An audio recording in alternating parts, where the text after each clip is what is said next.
Bizim növbəti unitimiz qrammatikal olacaq, grammar. Başlayaq. Birinci bizdən preposition istəyir. Deməli, kağızın üstündə yazıram. To write on the paper. Qələmim də çantanın içində olur. İçində də in daha də deməkdir. Bir tərəf on, bir tərəf in olan Y variantı. 2.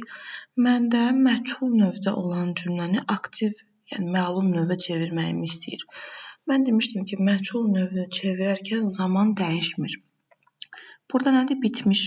Düzdürmü? Bitmiş.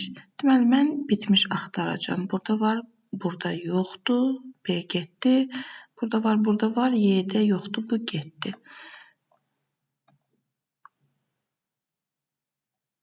İkinci, mən baxacağım.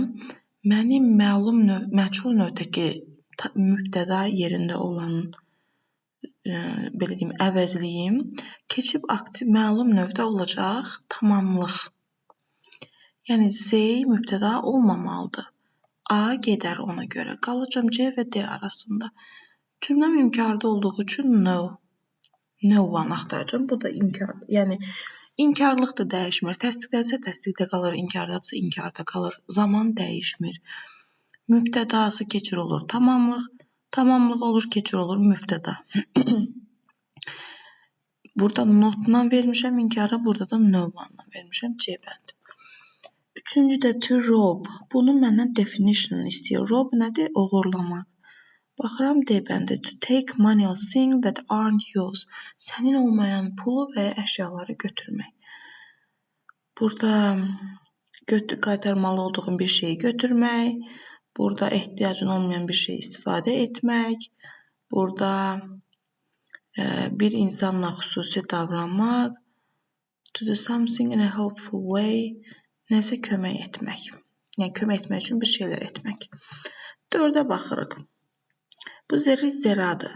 Zeri-zerada mübtəda, yəni bu mübtəda xəbər uzlaşması gedir. Birinci tərəf. Əgər sayılan isimdirsə və cəmdədirsə, mən ondan cəm verəcəm xəbərimi. Yəni are, were. İkinci tərəfdə fe'li sifət istəyir. Avtobusda gedən insanlar. Bunu isə ing ilə verirəm uşaqlar. ING-də məlumluq var. Baxın, avtobusda gedən insanlar. Avtobusda insanlar özü gedir. Ona görə ing verəcəkdim. Ancaq ki, məsələn, avtobusun sınmış pəncərələri desəydim, artıq burada sınmaq məchulluq verir. Avtobusun pəncərəsi öz-özünə sınmır ki, kimsə onu sındırıb, düzdürmü? O zaman əgər mənasında məchulluq varsa, id verəcəkdim. Amma burada məlum olduğu üçün ing verəcəm. O da gəlir C bəndinə. Maza, burada bizdən sözlərin tərcüməsini bilməyimiz lazımdır ki, cümlənin yerinə qoyaq. Ana uşağını həmişə nəsə edir, çünki o pis qiymətlər alır. Pis qiymət alanı neyiniyarsan? Danlayarsan. Scolded danlamaqdır. Award mükafatlandırmaq, receive əldə etmək, clapped alqışlamaq, praised yenə də mükafatlandırmaqdır. Cavabımız B bəndi olacaq. Burada complex object var. Make him. Make-dən sonra gələn feil to-suz işlənər, S şəkilçisi də qəbul etməz. Yəni, heç bir şəkilçi qəbul etmədən sadəcə sözün özü olar. Feilin özü olar. A gedər, C gedər, Y gedər. Deyirəm ki, onu erkən yatağa göndər, çünki son zamanlarda o yaxşı yatmayıbdır.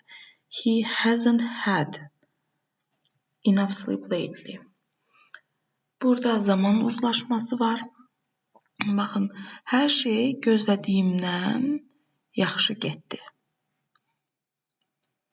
Mən birinci gözləmişəm, nəyisə ehtimal etmişəm, daha sonra baş veribdir, düzdürmü? Deməli, birinci tərəfim olacaq keçmişdə, digər tərəfim olacaq indikidə.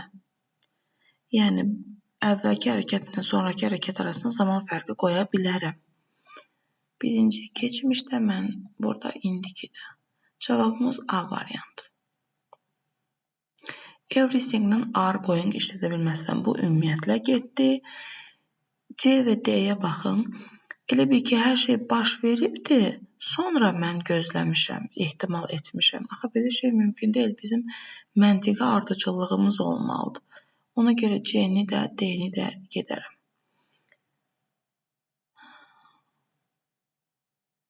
Everything will go better than I could expect. Artıq biz keçmiş zamanla gələcək vermirdik. Keçmişə nəzərən gələcək verirdik. Would go deməli olsaydı burada bu düz olardı. Amma belə düzgün deyil. 8. Bizdən burada nisbi əvəzlik istəyir. What nisbi əvəzliyi yoxdur. Birinci onu sildim. Söhbət insandan gedir. Which'i sildim. When nisbi əvəzlik yoxdur. Bu zərfdir. Qaldı whose və whom. Whose yiyəlik, mənsubluq bildirir. Onun hər iki tərəfində isim olmalıdır. Whomdan sonra isə əvəzlik gələrdi. Cavabımız Y variantı olacaq. Burada bizdən şərt budaq cümləsi istəyir və zamanını uzlaşdırır. Şərt uzlaşdırmamızı istəyir. Şərt budaq cümləsində biz bilirik ki, olur. Gələcək plus indiki sadə. Bağlayıcıdan sonra, yəni budaq cümlədə biz indiki işlədirik. Digər tərəfdə gələcək. Bu da Y variantına uyğundur. A variantı eyni şeydir. Sadəcə burada S yoxdur. Biz bilirik ki, 3-cü şəxsindəkində S işlədilməlidir. Düzdür? Ona görə A səhvdir. 10. Bizdən artikel istəyir. Türkiyə artikelından işlənməz. Asia, Europe artikelından işlənməz. Bunu silərəm. Bunu silərəm. Bunu silərəm. Bunu silərəm. Elə qalacaq cavabım C. Cəhətlərlə isə artikel işlədirik. Burada zaman uzlaşması istəyir bizdən. Usual veribsə, adətən, adət halını almış hərəkətlərlə biz nə işlədirik? İndiki sadə zaman. 3-cü şəxsin təkində olduğu üçün sonunda S olmalıdır. Birinci tərəf drives, ikinci tərəfdə də dünən veribdir. Dünənlə nə işlədirəm? Keçmiş sadə zaman. Cavabım B bəndi. 12. Thinks about her past life olacaq. O öz keçmiş həyatı haqqında düşünür. Tired-la da of işlənir. He was tired of politics.